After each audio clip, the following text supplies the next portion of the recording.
So hi everyone, welcome back to my channel. Today we're diving into two important swimming strokes, that the breaststrokes and the elementary backstrokes. Whether you're a beginner or just want to improve your skills, the video will break down the techniques step by step.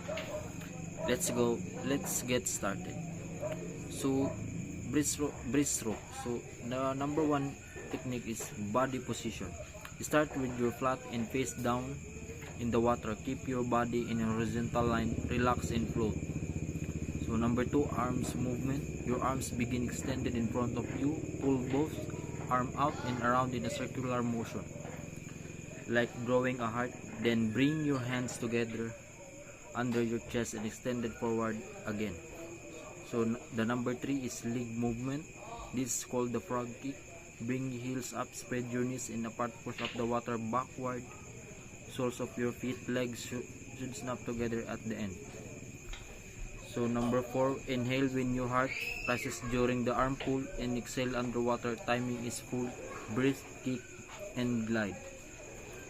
Then the number five, tips for beginners. Focus on smooth steady position. Don't rush. Practice each part and arm legs separately before combining. So let's get started to elementary backstroke. So the number one technique is body position. Float on your back with ears in the water. Your face should be above water, body flat and relax. So the number two is arm starts at your sides. Slide them up your body to your armpits, then stretch them out to the side like a big T, and push the water down back your sides.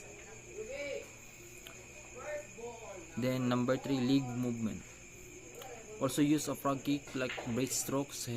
Heels comes up in knees, bend outward, and then you snap your legs together to glide.